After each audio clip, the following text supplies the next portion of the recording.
Do your kids think their parents are really cool, or do they think they're really lame? No, they don't give a shit about any of it. Like when we go to we'll go to the festivals, and it's kind of nice because I always say, I'm the bottom of the big leagues, which is great. It means that my set is at 2 or 3 in the afternoon instead of 9 at night, which I'm totally fine with. And so when we play, the kids are like on stage, just sitting there like waiting, and they're like, "Can we go to the splash pad now?" Like they don't care at all. They were like, Grant played a couple shows with Finger 11 in the past few years. He just subbed in as the drummer for them, which is pretty cool. Like, I'm a huge fan of Finger 11. Me and too. They're good friends of ours now. So we're like in the hotel hanging out, and we're like saying to the kids, they're like, "Guys, this is like Finger 11. Like, you've been hearing their songs forever." They just don't care, which is awesome. It keeps us humble, right? No they kidding. don't care. Yeah, at all. So funny.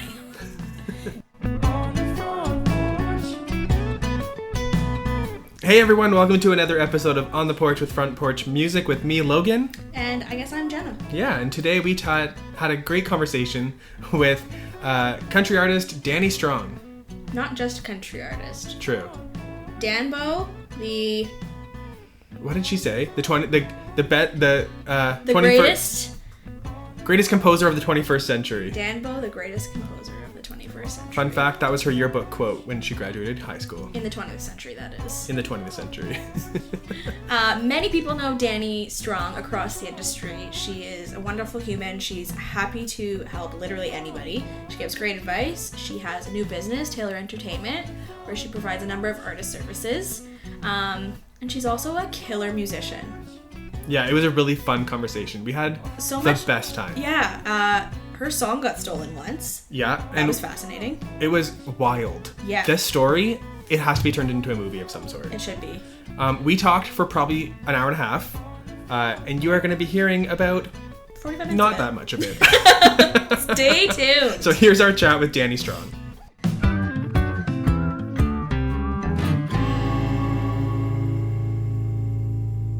Today we're chatting with Dani Strong. She's coming to us live.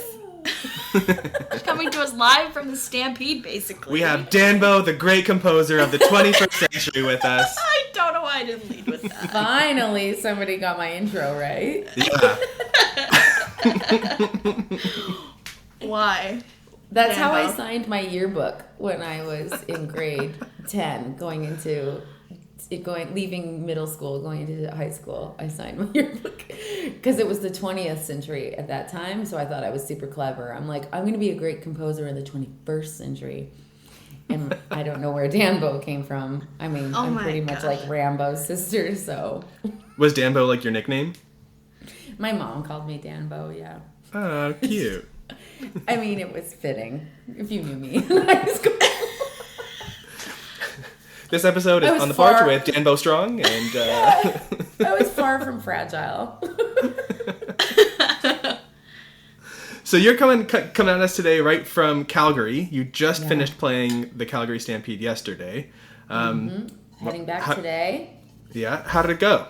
Oh my gosh, it was so great. The Stampede is, I mean, for anybody that, I'll say for any musician that has been there, or any industry reps that have attended multiple times, it's its own world. And my favorite thing about Stampede, first of all, the crowd is they just want to hear good music, which is super, super, super. It's just such a blessing as a musician to know that this crowd is like wanting to dance or whatever.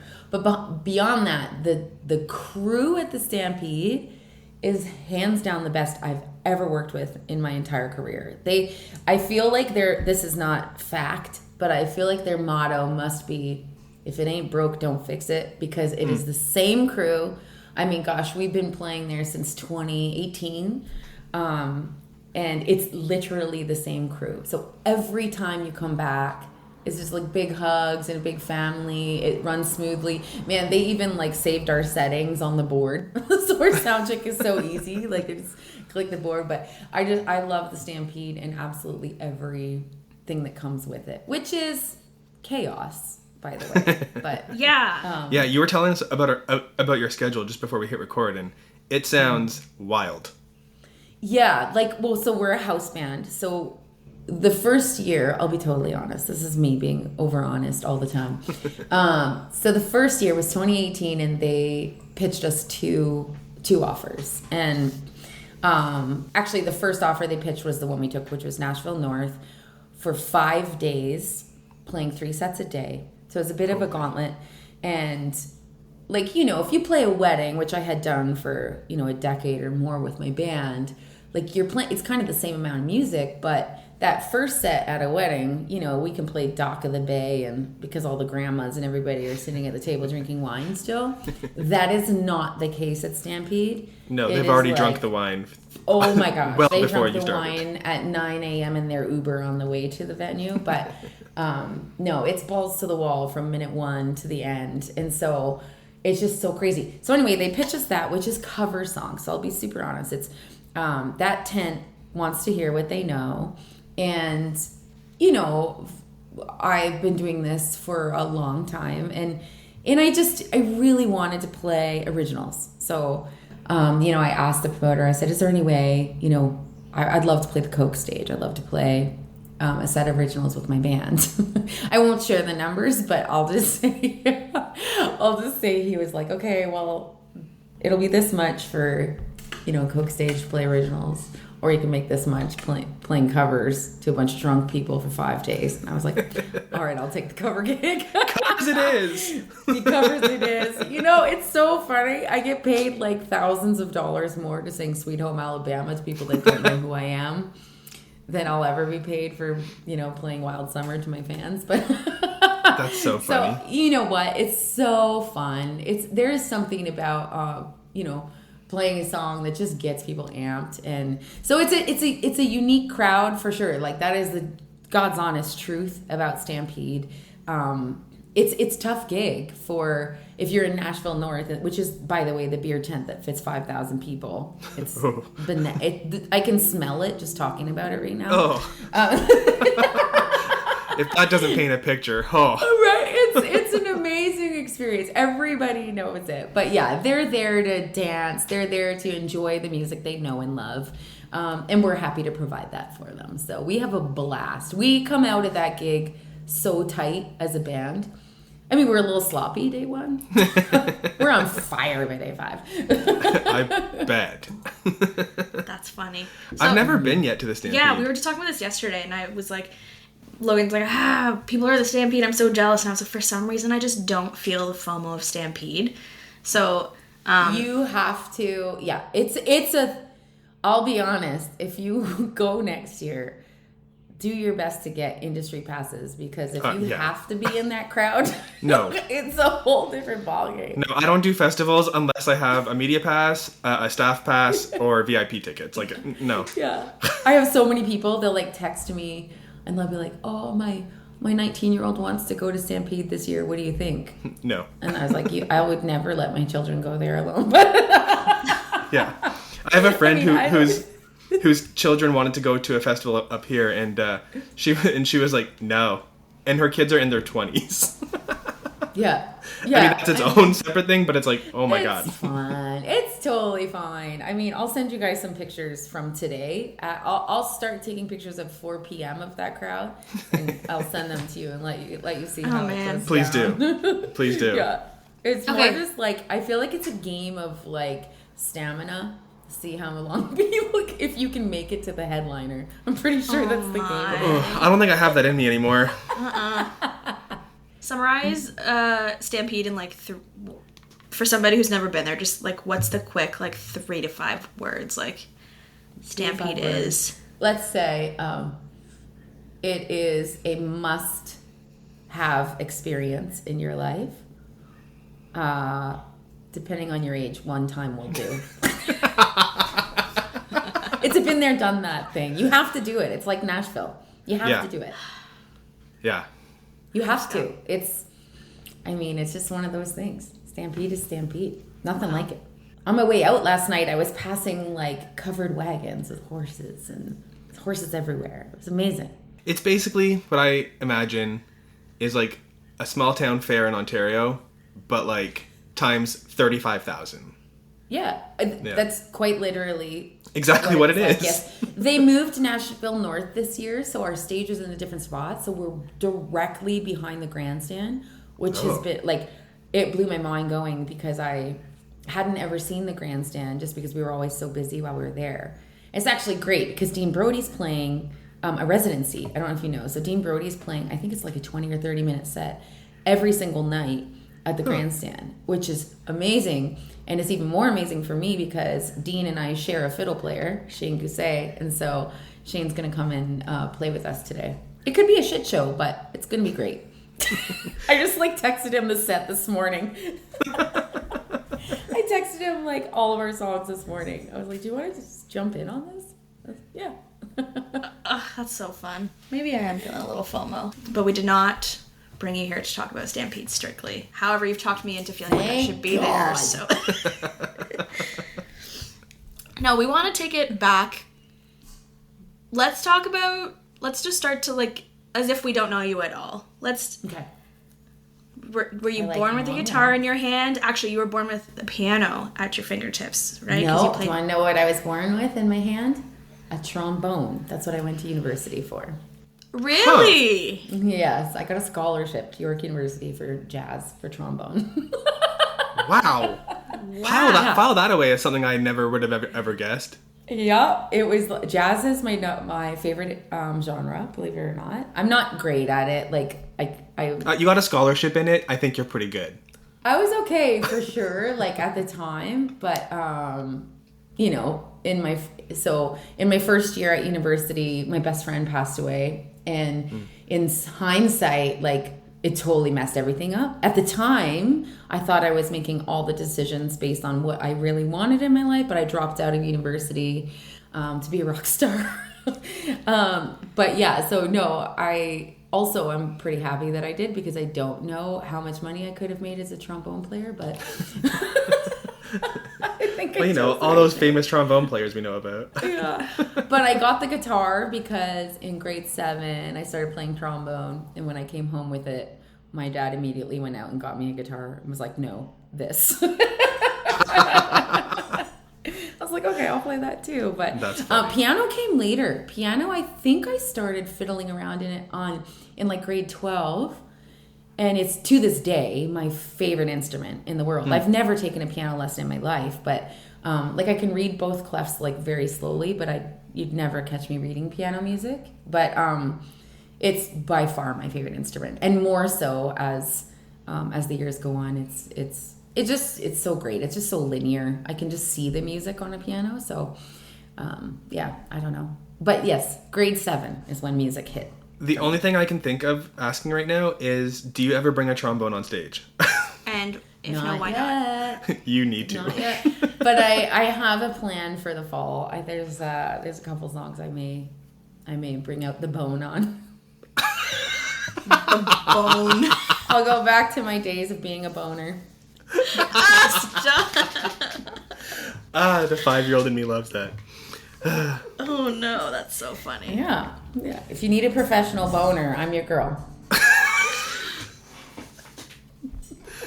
Dan Boner, the great composer of the 21st century. Dan Boner. How have I not gone there?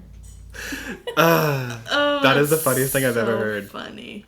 Sorry. I don't even know how to transition from there. Yeah. There's no segues when you interview Danny. It's fine. Yeah. No. So you're originally from Ontario, right? Correct. Yes. Born in Ontario. And then my parents split when I was 7, and that's when Mom came out west. And so it's been BC and Ontario since I was 7. Neat. So my whole life, those have been my home provinces. Nice. Ontario, you're not too far from where I am actually in Ontario. I don't think. We're on Lake Simcoe. That's where my dad lives and where we grew. You're on Lake Simcoe? Where? Yeah, I'm in Aurelia. I guess that's Couchiching. Yeah. Yeah, I just moved there a couple years ago. I don't often share that boldly, but Pefferlaw's our hometown. Nice. Which is at the south end of the lake, but like the first home we bought was in Barrie. So Barrie was hometown for Grant and I. I grew up in Pefferlaw, but when I got married and had kids, it was in Barrie. Oh. No way. Yeah. Yeah, Also things I did not know. 7 years. Yeah. You're permanently in BC right now, though, right? Yeah, like, I mean, that's where our address is. I travel a lot, but yeah. So we moved to BC in 2018. So 4 years. Okay. Mm-hmm. So you started doing your music grade 7 and then went to school for it and then dropped out to be a rock star. And look at me now. Look at you now. And then where does Nashville Nashville Star fit into this? So this is a really fun story, I think. Anyway, so went to university. Basically, joined a band while I was in university. This is hilarious. So I was, I think I took 1 year off. So what would I be, like 18? So I was 18 in university, and I remembered seeing this like singer wanted thing at the local music store. Literally, like, remember the piece of paper you would tear off and phone a phone number? And I called the number. Wait, how did it work? I can't even remember. Maybe I put up the paper. All I remember is the phone call with this person. He said, hi, is this Dani? And I said, yes. And then he immediately went, oh, you're a girl? And I said, yes. He's like, oh, we're looking for a guy, sorry. Because my name was Dani, so I guess they thought, whatever. Yeah, it's spelled very much the girl way, but anyways. Yeah, I can't remember. Maybe I left a message and said Dani. I don't even know. But that was for sure. He actually hung up. I said, oh, okay. And then they hung up. How rude. And then a week later, they said, we're going to give you a try. So come out to this rehearsal. So I went to this rehearsal space in Toronto. I had just moved back from BC to attend university. And I go in and he let me play his guitar, which, and I'll be honest, I hadn't played electric guitar up to that point. Like, I was still just 18. And he gave me, now I know, a 1967 Les Paul Custom. Probably, I don't even want to know what it was worth. Anyway, so we're in this industrial unit. During the audition, the fucking strap falls off on the top. Oh, no. And it smashes on the concrete from the headstock. It didn't break. And I was like, oh my goodness, I'm so sorry. Like, thinking that that's an appropriate response to dropping a 1967 Les Paul Custom. Because I thought he might die. This guy looked like he was going to die. Anyway, so that was my rehearsal, or my audition. I ended up getting the gig after dropping his guitar. So I became the singer in this band. I'm 18. I'm with 3 40-something men. We're learning. I have no idea. He gives me his guitars all the time. They were dressing me. It was very funny. Like, it was just really cool. They were like, everything has to be flames and leather. I was like, okay. I'm like, this is my first experience. Was this like Guy Fieri, like, managing the band, or? No, they're so great. He's still one of my best friends to this day. So but our thing was funny. like, I was just like doing whatever they said. They're like, oh, like, this is how you be a rock star. So it was like all flame. We would like go to like Giant Tiger and just buy all the really cheap flame stuff and wear that. Love it. He would teach me all the solos and we would play them back to back and we'd be on our knees. And it was just so ridiculous. I remember our big show was we opened for Treble Charger. and I was just like on my back, on my knees, laying down, playing a guitar solo, and I sucked so bad. Anyway, I don't even remember what this question led to. Okay, so then that band breaks up. I get involved with, we were recording with that band, our first record. And we went to this studio in Newmarket. And the studio, we didn't have a drummer. We had fired our drummer. He had fired our drummer because he wasn't good for rock and roll. And then the studio was like, we know a drummer. And he's actually really big. Like, his band's pretty famous right now. He's this drummer in The Salads. And so, believe it or not, we hired Grant Taylor, who, if you don't know, is my husband now. And so he came in and played on this record, and that was how we met Grant. And then we started hanging out with Grant. Grant actually started dating my best friend. This is going to sound really weird. But anyway. I love it. Yeah, Grant is so rock and roll. So it's so Fleetwood Mac. And then, so Grant started dating my best friend Jill. And we just started hanging out with him. And he was playing these jam nights, which was a huge thing, obviously. And we would go every Wednesday, and we were just kids just getting into the bar, and Grant was 10 years older than us, and so I would go and play my like trademark song, which was What's Up by Four Non Blondes, blah blah blah. So I started meeting with them. Through him I met other people, started teaching at this music center, and then the owner of the music center was managing I Mother Earth and Clark Nova, I believe, at the time, and they were going out on tour, and I had the taste of music at this point, and I would beg this guy every day. The bug. I was like, take me out on the road, like I'll work super hard, blah blah. I used to annoy him. He tells the story better because he hated me, and then he was like, fine, come out on the road, and I ended up going on tour with the headliners were Theory of a Dead Man, and then I Mother Earth, and then Clark Nova was opening. So I was on a bus with Clark Nova, the only girl on a tour with 22 dudes. On that tour, this is such a crazy so on that tour, we were playing Oshawa, and I Mother Earth was doing a radio interview at the time and didn't make it back for their sound check. And so young, stupid Danny, at one point, Zeke, this is the fellow running this tour, he said, Danny, the boys aren't back. Do you mind getting on stage and doing sound check for them? I realize now that he was just trying to be nice and letting me get on a big stage and make some noise.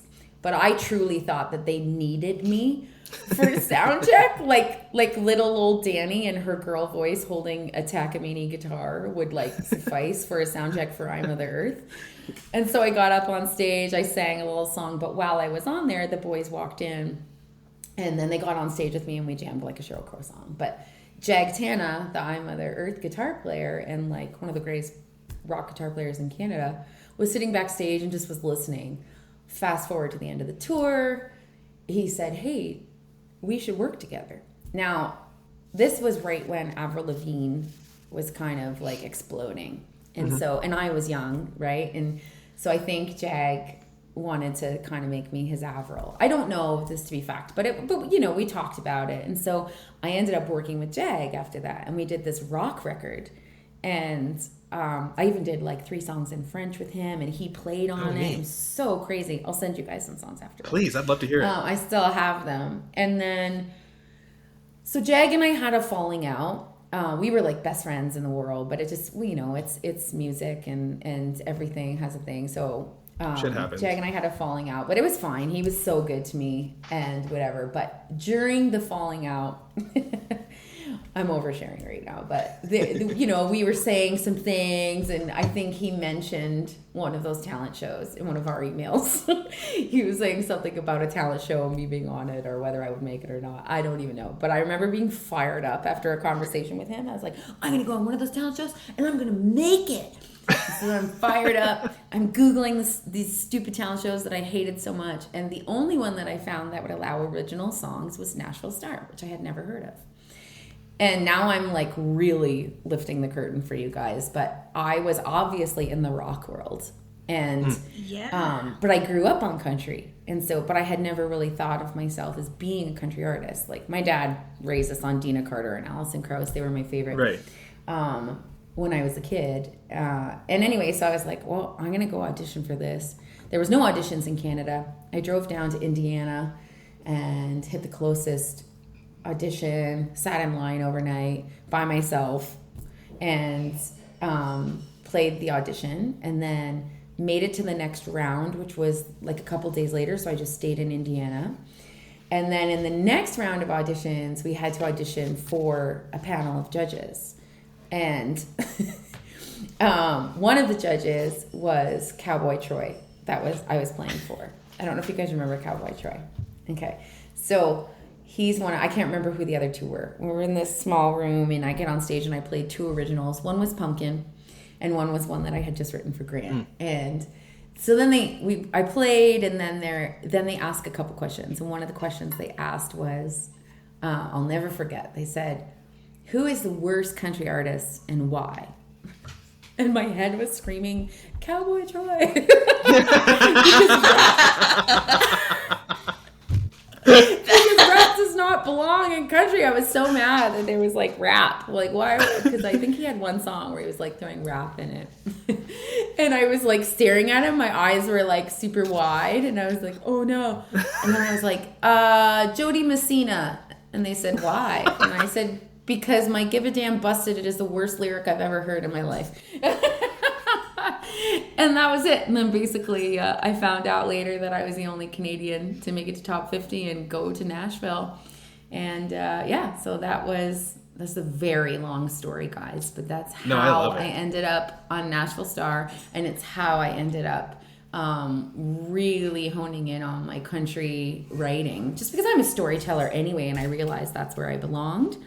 But yeah, I was on Nashville Star with Casey Musgraves. We were hanging out backstage and chilling. So fun. Yeah, she was amazing. She didn't win, but she was, she was just so great. I remember just sitting there with her. She just stood on stage. Everybody else had a full band. Casey went up with just jeans and a t-shirt and held a mandolin and sang one of her songs. Love that. And we were like, yeah, she was great.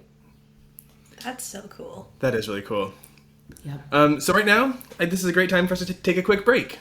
Because I answer questions for like 20 minutes.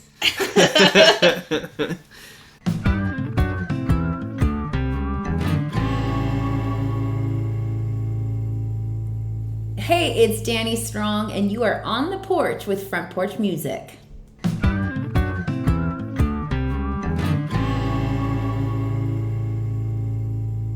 And we're back. We're back. With Danbo, the great composer of the 21st century. I got it this time. Dani Strong. Or Dan Boner. Dan Boner. That is going to be the name of this episode. Dan Boner, the great composer of the 21st century. That's going to come up nowhere else on the internet that we want it to. Yeah. The episode's going to get flagged for explicit. Yeah. We're going to get flagged for explicit content. We're going to fall in the wrong algorithm there. Oh no, they're going to be so sad when they hear what we're actually talking about. This isn't what I was looking for. SEO's my game. People are going to search this and be so excited, and then they're like, oh, they're talking about music. So many clicks though. All for the clicks. All we need is 30 seconds of listening. 90 seconds of fury with Dan Boner.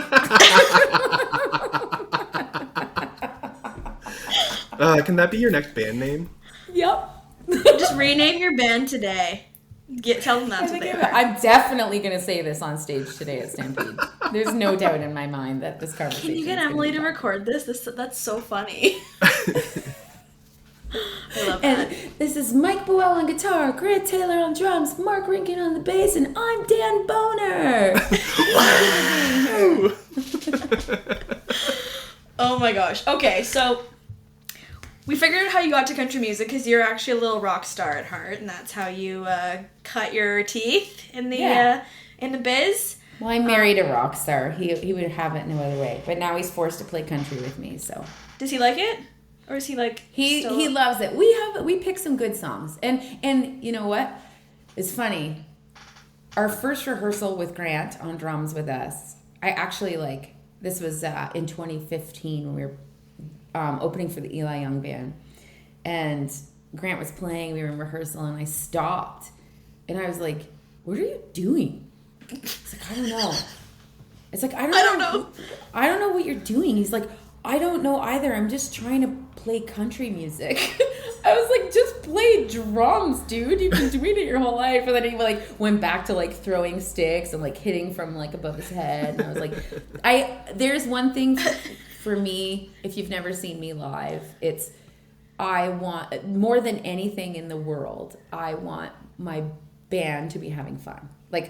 There could be 10,000 people in front of us or 3. But if I have my full band on stage and we're playing these songs that we specifically write or pick for us to enjoy, then I'm in heaven. And so, and I always want I want all the players to have something that they can have a moment on in every song. And so Grant is definitely not your typical country drummer, but it's so fun. And it's, yeah, he is not tasteful in any way. For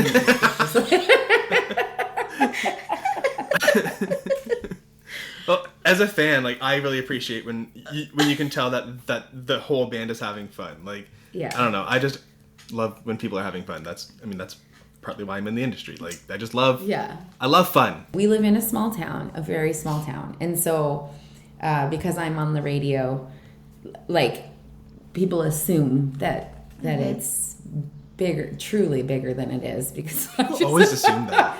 Oh my gosh, I'm like I'm actually weird. I'm very awkward if people only recognize me via music, which doesn't happen all the time, by the way. But like, especially in a small town, it kind of gets out. And so Grant loves it. Grant wants, like, I will never forget one time Grant was at Tim Hortons and my brother told me this story, and some guy in line was like, "Hey, you're a drummer, right?" And then Grant like turns around and his like chest gets all big. He's like, "Yeah."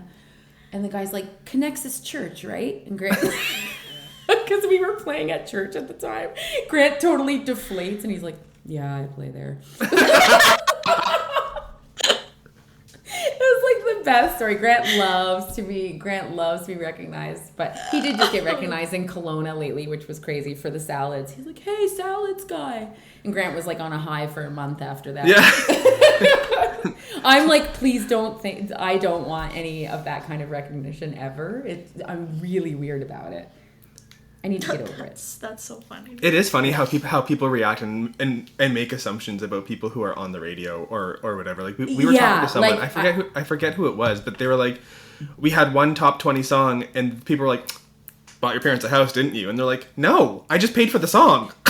Yeah, barely. Literally. Yeah. Literally, I maybe paid for the song. Yeah. I mean, we won't get into that. I'm fine with it. Absolutely. I have found in the past 3 years, I've found who I am in this industry, what success means to me, and basically my trajectory moving forward, which has been a massive epiphany for me and the most freeing thing ever as a musician.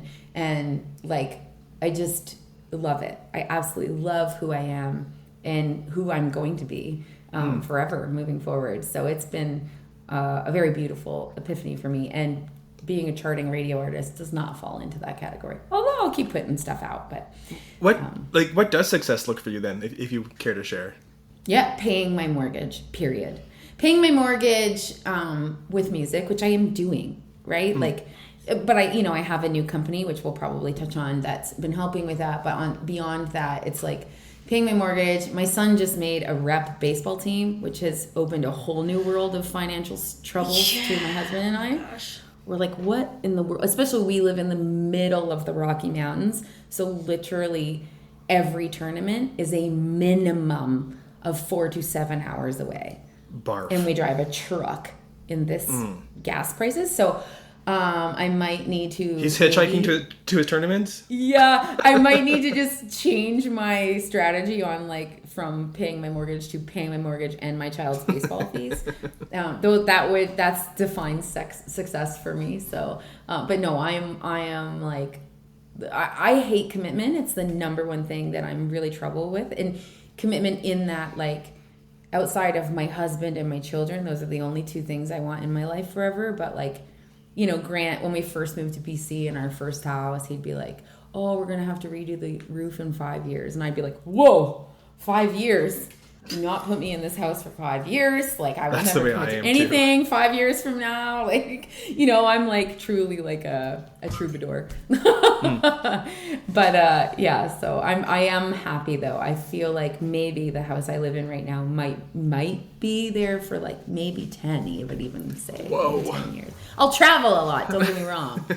But that might be home base. I'm pretty happy. Well, you touched on it briefly there. Why don't about your company? Why don't you tell us all about it? Yeah. So Taylor Entertainment is my company. It is.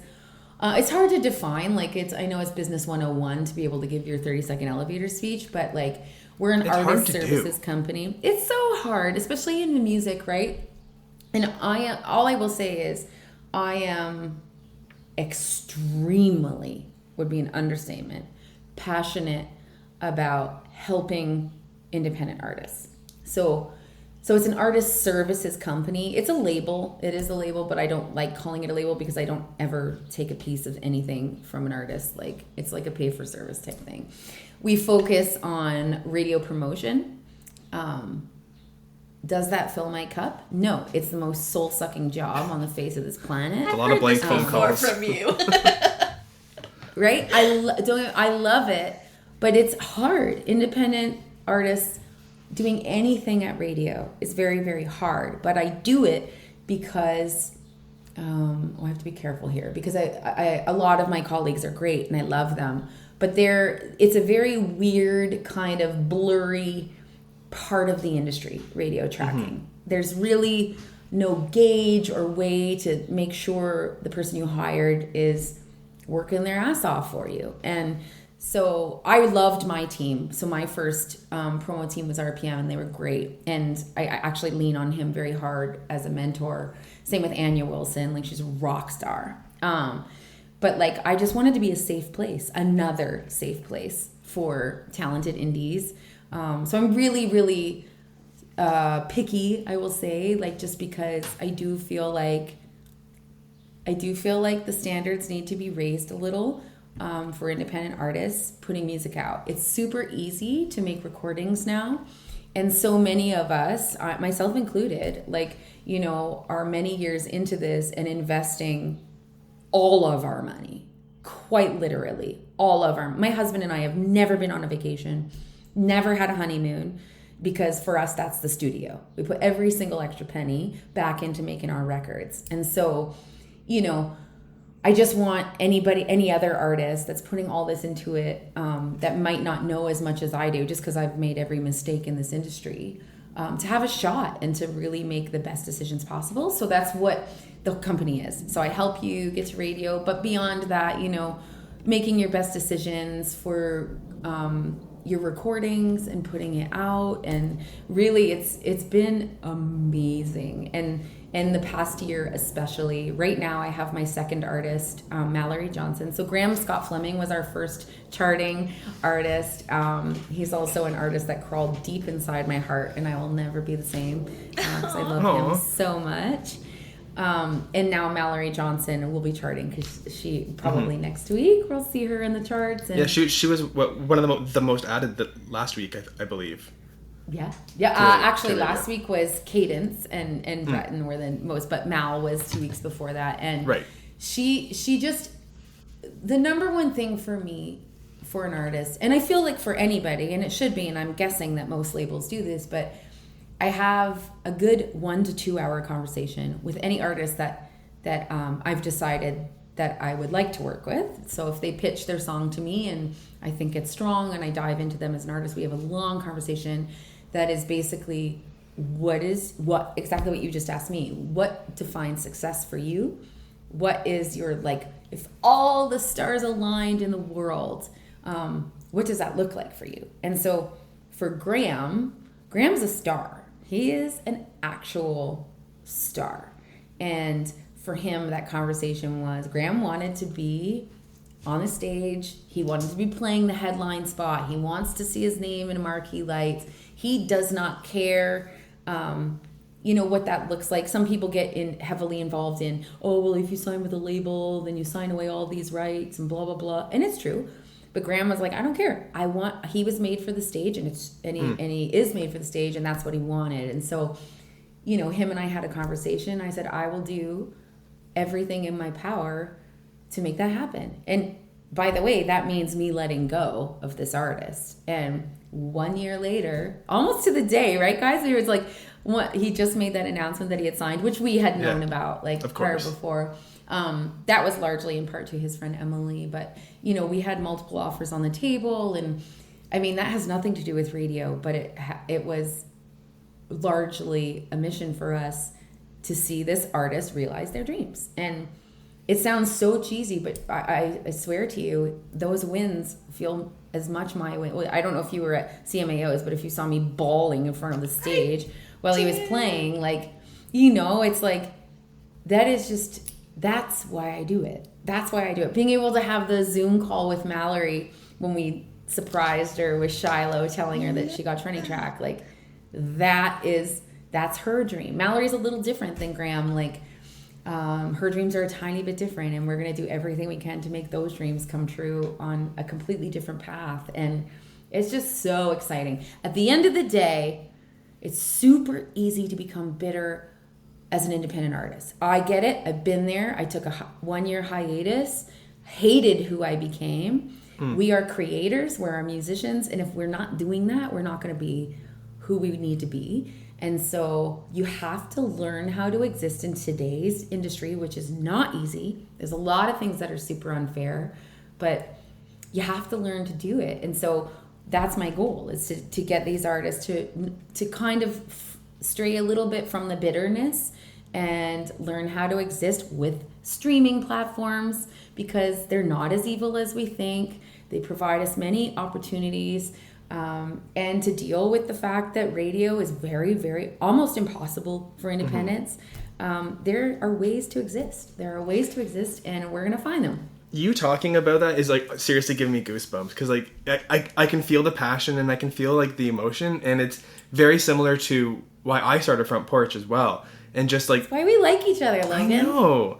I mean, like, this industry can be, I mean, you know way more than me, like soul sucking, and like the industry as a whole can often throw independent artists kind of to the side, but just take their money anyways, and that drives me nuts.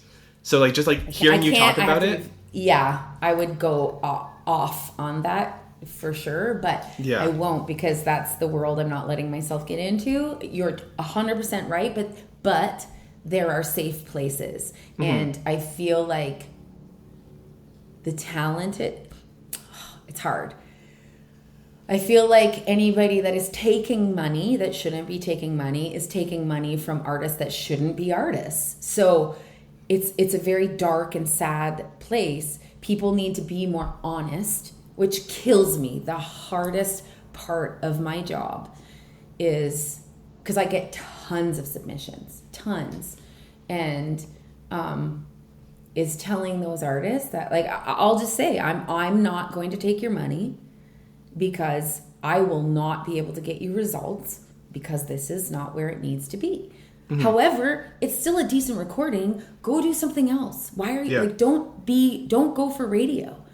Is this song as good as Somebody's Daughter by Tenille Townes? That's exactly. what I ask. There's so many artists and if the answer's no, then don't try. Yeah, there's so many artists who come to us even and say, do you know any radio trackers, or do you know like any publicists? And we say very frequently, like, I don't think that's where you need to put your money right now. Like, good. Let's maybe work on some marketing side of things and whatever, and build your brand a bit more. But yeah, it's definitely a hard conversation.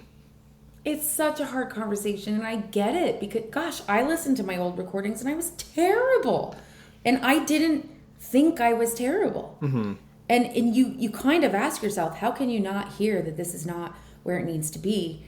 But it's tough, and I mean, these are parts of us. Like, my most vulnerable, the only, because I am like a butterfly, right? Everything is sunshine and rainbows with me.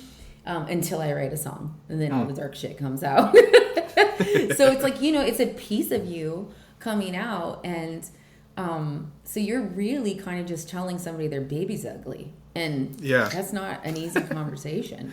No, I'm sorry, and your like, child is hideous. Yeah, go try and like again. There is like such a part of such subjectivity too sometimes. So it's like, it's so weird. Yeah.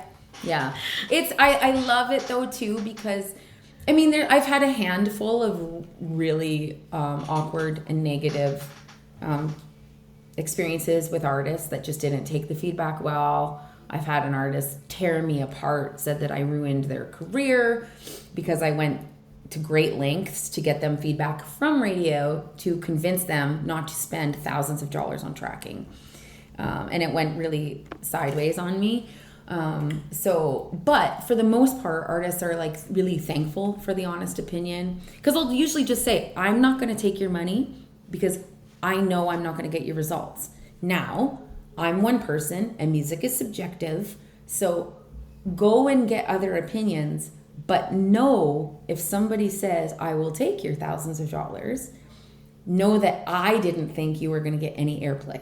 So if you like, just get multiple opinions. I am one person, and I've been wrong. Don't get me wrong. I've been wrong. In fact, my friend, I always say too much. My friend Jill sent me Tebe's song "Denim on Denim," and I didn't like it. And I love Tebe. Don't get me wrong. I love it. Before I totally did. I was like, I don't really like it. That piano's really annoying in the beginning.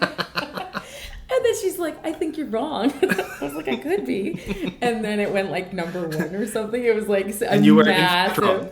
It was a massive hit. Poor Tebe. But listen, I'll say I do know. I have heard the new Tebe song that's coming out next Friday, and I love it. That's such a good one. Yeah, it's coming out next Friday, and I can't wait for it. Don't tell Tebe I said that. Well, this won't come out until after it's out, so you know. Yeah. I don't think he knows that I wasn't a fan of Denim on Denim, but now he's gonna know. He won't care. We're gonna post that specific clip. Tag Tebe, tag right? J-Word, tag Jill, just so make sure he sees it. I'll tell him. I'm opening for him today, so I'll let him know that I trashed him today on my podcast. That's funny. That's so funny.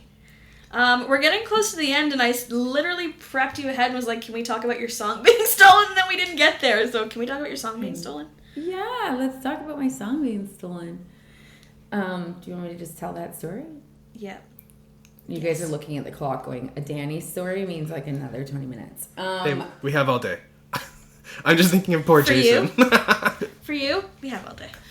I know. I'm always the longest podcast. Yeah, so my song was stolen in 2015. And it was the most ridiculous. I'm going to say it was divine intervention, guys. Because Grant and I were done. We were done with music. It was 2015. I'll summarize this really quick. But like our son got sick when he was born. We almost lost him to meningitis, which was what my best friend died of when I was in university. So it was very scary when he was born. And both Grant and I, Grant was working with the salads. I was really trying to make it as an artist myself at the time. And life kind of hit us really hard. We're like, oh my gosh, we're both musicians. We brought a child into this world. We should probably have a quote unquote real job. Anyway, that kind of played into our decision, and neither of our careers were really bringing in a lot of money at the time. So we're like, okay, this is it. We're going to sell our house and move to BC, which was my plan from the moment we got married anyway. And so we had signed real estate papers and everything, staged the house, and that was in December we had signed, and this was January 9th that I woke up, had my coffee, and like got this message, an email, I think, from this television show in Florida. And it was a producer saying, blah, blah, blah, we have this artist on our show that has sang your song, basically illegally. I didn't even really read the email because at that time in 2015, actually this might have been, I don't even know, 2015 or it was January, so it was one of those years. I think it was 2016 at that time. And at that time, it was really, really common for independent artists to get emails from people all over the States saying, blah, blah, blah, and we can do this with you to send us $200, blah, blah. So I just didn't even really read it. I kind of giggled, forwarded it to my producer and was like, haha, check this scam out, basically. Didn't even think anything of it. But like, you know, I'm really close friends with my producer, so I just thought it was funny. So then I send that email, forward it, and I'm like not even thinking of it, open Facebook, which was the peak of social media at the time. And I have this message, I can't even remember the lady's name now, it was some lady, and she said, Dani, I need you to know that I manage artists, and one of my artists was on a talent show, and she used your song to get there. And she just got busted. And I want you to know that I have nothing to do with this. And so she was all scared. And I was like, what the heck? Oh, no. As soon as I read that, Dan, my producer, had emailed me back. He said, Dani, this is legit. Check this out. And he sent me a link to the website to this television show called Do I Have a Hit Song? And when you open the website, it showed the finalists that made it through all these rounds and was flown to Florida to film on TV this show. And sure enough, I'll say her name. I never used to, but I will today. you go on and it like said the artist, I think there was like top 10, and it said Ivana Nozick, Time to Breathe. And when you push play, it was my song. Like your voice too? A complete recording. What? Yeah. So I'm like, what in the world? I'm just thinking this is there part of you that's like, hey, my voice is good enough to get her there? I laughed my ass off. So this is the kind of world it was, right? So then I posted the link to Facebook and was like, haha, check out this broad who just stole my shit and like got on this show. And I was like kind of really like whatever, like laughing about it. And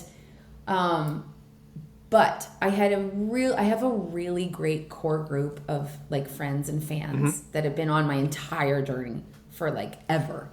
And so they started Googling her name, and I didn't even know. And then the next 2 hours was me being flooded with the amount of stuff she had done with my song. That is overwhelming. Oh, she had been selling it for like 4 years on iTunes, Bandcamp, whatever you could get it on, selling it. She did multiple radio interviews. Get this, Patrice Whiffen interviewed her about my song. Oh, what the? Yeah. This is nuts. And it was on YouTube, and I could listen to the radio interview. And this girl's being interviewed, and Patrice is just doing her job and asking questions. And she says, what did you write the song about? This is where it gets really freaking dark. And she said, I wrote it for a family in my hometown that lost their child. Now, this child did pass away, and this family thought that this song was written for it. Oh, yeah. And that was what the radio interviews were about. It was so crazy. So it got very overwhelming very quickly. I can't even, I'll send you guys. I made a media, because publicists from New York and LA were calling me when this got out, because the TV show, when they discovered it, basically, sorry, let's rewind a bit. She gets on it. She makes it through these rounds. I know nothing about it because I'm not following her. Right. It's just like a whole other world on the internet. She flies to Florida. She gets on stage. And she starts popping off a bit. Is being filmed. She's playing live my song on television. Not live, sorry, being recorded. And she cannot sing at all. Why would she even apply for that? Oh my God, this is so confusing. Let's also say that she is like 6'2" with long black hair. It was bananas. And so, like, I'm not trying to be weird. So I'm very good friends with the lawyer from that television show now, because I guess when they were going through all the rounds and listening to the music, he became a big fan of my song. And to the point, and I know this story because I played a house concert at his house later, because we became friends through all of this. And one of his friends, who was also in the industry, said to me, Dani, you're not going to believe it. Like, it was crazy. The day they were filming that show in Florida, Eric and I, so the lawyer Eric and I had gone out for lunch, and he kept saying to me, we need to get back because we need to hear Ivana sing, because this song is going to win. And he kept saying that. This is the story he's telling me. And he's like, and then we got back and we're sitting there, and she was awful. And Eric was just so confused. And it was to the point, she was so bad. I have the video of this, by the way, which I'm not allowed to share with anybody legally because it wasn't aired. But I watched this. I actually watched her perform my song. And it was so bad. The band started playing with her. It was so bad that the host, Drew Copeland from Sister Hazel, was the host. He walked on stage and cut her off and said, just want to make sure she was okay. He was like, are you okay? Like, do you need to do a reset? She said, no, I'm good. They let her start again. And then he came back on, and I think he got it. I think he knew something was up. So much so that he interviewed her mid-recording and said, so on the let's talk about the song. On the recording, what did you play? Like, did you play guitar? And she said, yeah, I played guitar. And he's like, okay, well, who played? She goes, I played everything. She cut him off. And he's like, you played everything on the recording? And he's like drums, bass. She cuts him off. She's like, drums, bass, guitar, piano. And I sang. And he's like, who produced it? I produced it. She sang on television. It was craziness. Absolute craziness. So all this gets busted. She gets busted. And this television show is like, oh my goodness, this is like amazing for PR. Yeah. It's what publicity's made, or ratings are made of. Oh, it was just unbelievable. So it ended up just being a complete shit show, to be honest. Because they are an American show, but both her and I are Canadian. And so they were trying to play it off on the show. It was like the commercials ended up just being me and her. And it was like, who's the real blah, blah, blah? Who's the real artist? And it would say Dani Strong, Nashville Star, because they knew I had been on Nashville Star. They found out later. And then Ivana, Hamilton, Ontario. And I said to them, like, you can't say Dani Strong, Nashville Star. I did not win the show. I did not make top 10. I was like top 50, and I'm not from Nashville. Like, I'm Canadian. Anyway, all that to say, it just went bananas from there. It got a little bit scary to the point that I was actually concerned to like play local shows, because it's like, is this chick gonna show up? Like, oh yeah. You know, like I was just really, I only listed, there's like 25 things she submitted that song to, and I'm not the only artist she did it with. But she also, the coolest thing that I own is her ex-boyfriend, I think he became ex after this story came out, actually found me and brought me a CD that he paid for. And it was her picture, a burned CD. It was her picture, her name, and my song title. And then it was a one-track album, if you will. It was like a single that he paid $10 for, one song. A physical copy that she signed. Oh. And I have it. He gave it to me. He's like, I thought you would want this. I'm like, oh my gosh, this is the greatest thing that I own. Is like my song with this chick's face on it. That's and her funny. name. Signed by her that she sold. This is the wildest story I've ever heard in my life. Like, you need to write a script of some sort and like produce a show or like something. Yeah. Like, how does she get punished for this? How does she? She didn't. So she stole Time to Breathe. She got it off of Reverb Nation. I don't know if you guys remember that. So it was the only song I had on Reverb. I don't even know how to log into my Reverb Nation anymore. That I had available for download. And so she downloaded it from there, and that's how she got it. But like I kind of leaned on I'm friends with Jason McCoy, and so while this was happening, I phoned him and I was like, I don't know what to do. And I specifically remember he said, Dani, you can't do nothing, because that's not good for any of us. Right? Like, you have to do something. And so he gave me his lawyer, I had no money, obviously. And so she gave me a great deal, and we just did a cease and desist letter, which basically, you know, everything had been taken down anyway. I think it's still available on Bandcamp to purchase, which is hilarious. You can Google Time to Breathe Bandcamp. But she took down everything else. And then, to be quite honest, I'm grateful for it. So if you, I don't know if you put it together yet. What a turn of events. Right? But she stole Time to Breathe. And so when the publicist started calling me from LA and New York, like, I was as I mentioned earlier, I'm not good with that kind of stuff. I'm not.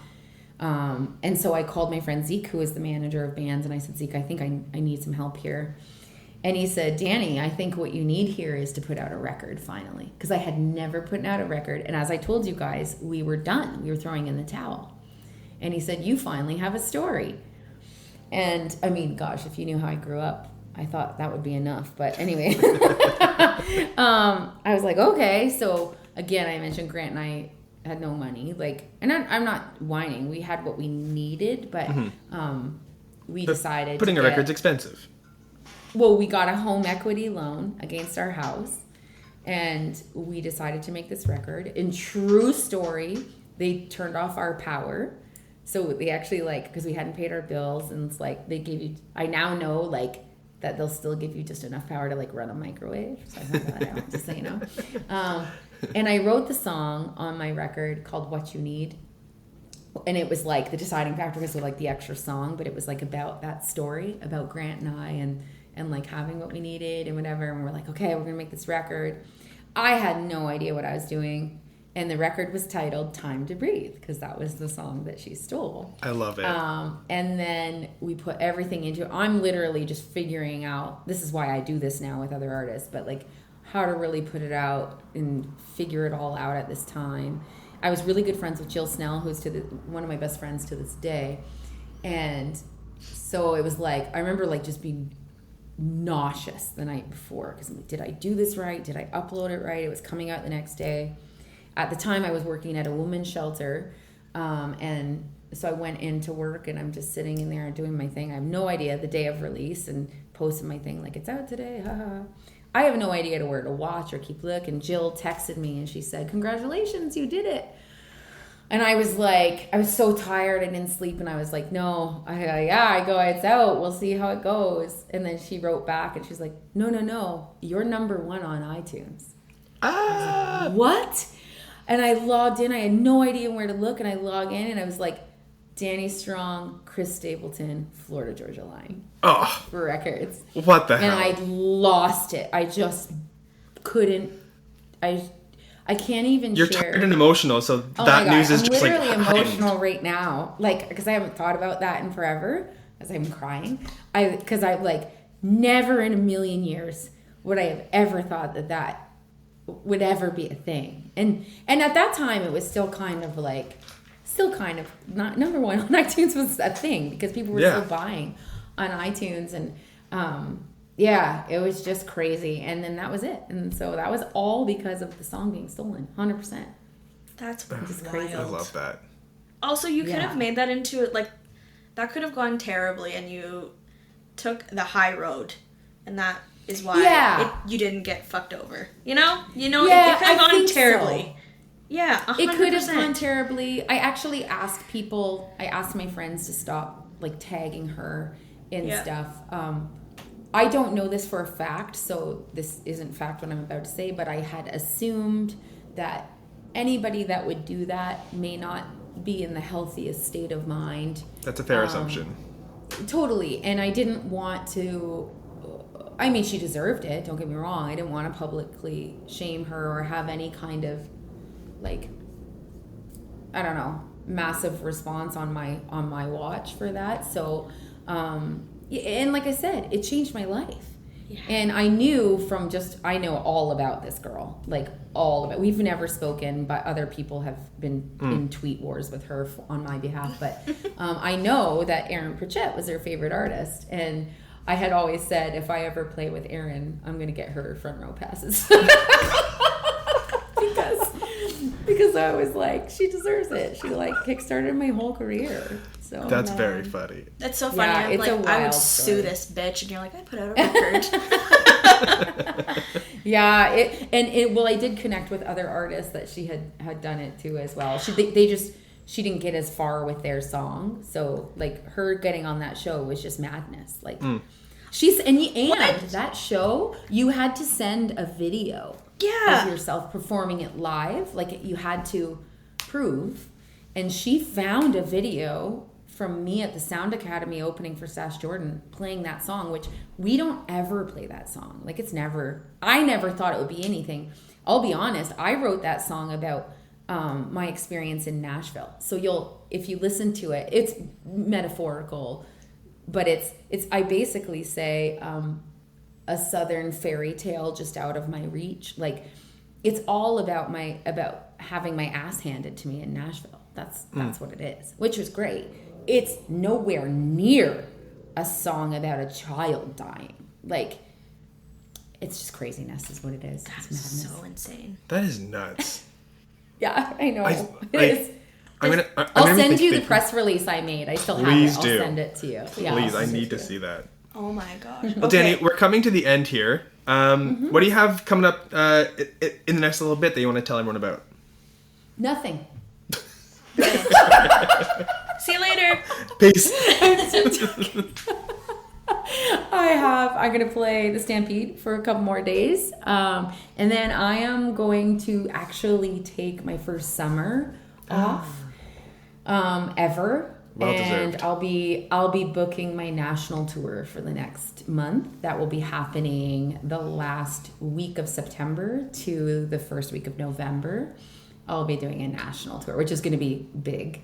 But I'm going to do it in true Dani fashion. My favorite way to play music is in an intimate setting. So my draw is in British Columbia and in Ontario. So in Ontario and BC, I'll have my full band. We're gonna do full band in Ontario, which if you've never seen us, we are a 9-piece band. I will be there. $0 on that show. Because I refuse to play with tracks and I just hire a million musicians to play with me. But it's, as I told you before, it's so fun. And then in all the other provinces, I'll be playing either with myself or just myself and my guitar player and, you know, telling my long stories and having half of a stand-up comedy routine for the show. And and I really look forward to it. I hate to break it to you, but you probably won't have a summer off then if your kid is playing rep baseball. Yeah, thanks for the reminder. 100%. The next 2 weekends are Salmon Arm and Kelowna, which is 6 hours and 7 hours away. So I have a lot of time to do work on those drives, though, Jenna. So okay, the positives, which means you're still not on vacation. Brutal. Well, we'll see you at the CCMAs if that's how long we have to wait to see you next. Yes, 100% you will. And there's some stuff going on. We should talk more about that, actually, because I bet you guys have some stuff up your sleeves as well. We do. Okay, well, let's have a chat. All right, thanks so much, Dani. We'll talk to you very soon. Thanks so much for joining us on the Porch with From Porch Music. I love talking to artists and digging deep into the world of Canadian country music, and I'm so excited you joined. If you liked this episode, please rate, review, and subscribe to this podcast. That's the easiest way for you to support this show. You may even get a shout out. So we'll see you in a couple weeks next time on The Porch. On The Porch with From Porch Music is hosted by me, Logan Miller, and Jenna Weiser. The theme song was written, produced, and performed by Owen Wrigley.